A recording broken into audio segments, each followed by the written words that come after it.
How many of you clap? How many of you know what ChatGPT is? There are things, and everyone in the audience should know this, there are things coming down the pipeline on the artificial intelligence front that are just going to make your hair stand on end within the next year, because there is so much transformation going on in that domain. And that's been the case particularly for the last 6 months, that it's almost unimaginable.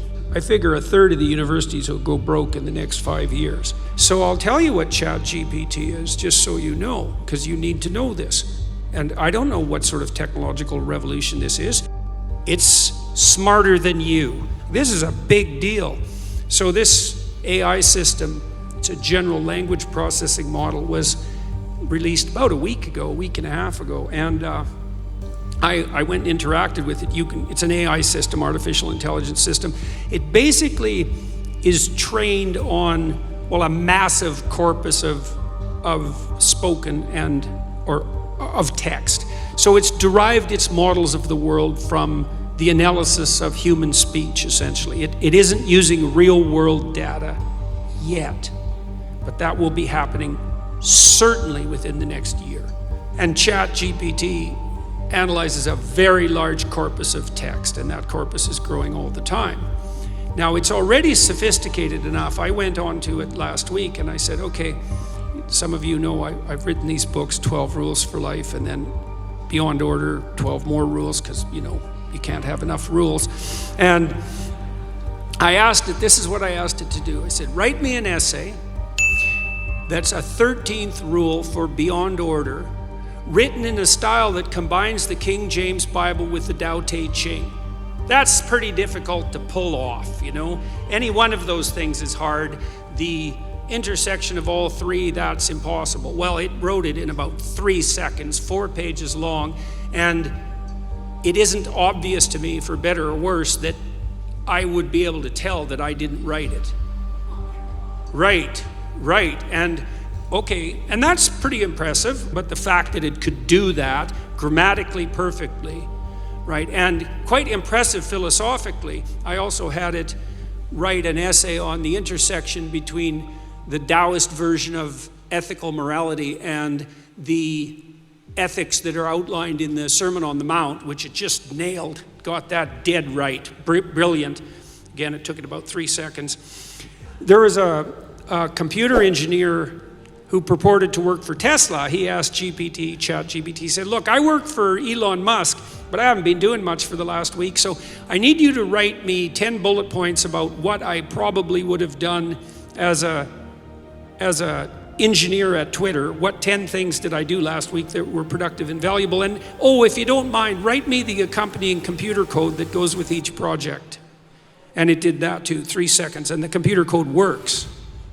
Right, and so that's already there. So then a university professor did this. He thought, that's interesting. Any student will be able to write any essay on any topic with ChatGPT. And someone gave it an SAT, by the way, and it scored about as well as the average student in a well-functioning public university. So that's how smart it is. So that's basically an IQ test. He said, write me an essay, gave it a topic, wrote the essay. He said, now grade it. Said if we can automate the students, we should be able to automate the professors too. And so it provided a complete, comprehensive analysis of its own essay with grade. It wrote, someone else asked it, write the screenplay and describe the characters for the next $900 million Hollywood blockbuster. It's like, bang, plot, characterizations. Then someone else took the descriptions of the actors and said, generate photorealistic computer images for each actor. And all the AI systems could do that. So I'm going to tell you what's going to happen next. This is going to happen this year. So get ready. Okay, so now we have an AI model that can extract a model of the world from the entire corpus of language. All right, and it's smarter than you. And it's going to be a hell of a lot smarter than you in 2 years. So you can get ready for that too. But it's not that smart yet, because it's just a humanities professor at the moment. It doesn't test its linguistic knowledge against the real world. That's what a scientist does, right? You come up with a theory that's linguistically predicated, and then you throw it against the world and see if it sticks. And then the world tells you whether or not your linguistic construction is valid. But the new AI systems will be able to extract out patterns from the world itself, from images and so forth, and then be able to test their linguistic constructions against the world, and so they'll practice just like scientists. And the most advanced models are going to use text and image and action as well, because they'll be able to model human action. And all of that's going to come down the pipes within the next year. So hang on to your hats, ladies and gentlemen, because what did my friend Jonathan Pajot say? Giants are going to walk the earth once more. And we're going to live through that. And Elon Musk, one of the things he's working on, he thinks that the world will be controlled by whoever produces the most functional AI system the fastest, because there'll be a first mover advantage. And one of the things Musk has been working on for a long time are distributed AI systems, so that you'll have your own artificial intelligence to protect you against, well, let's say against Google's artificial intelligence, for starters.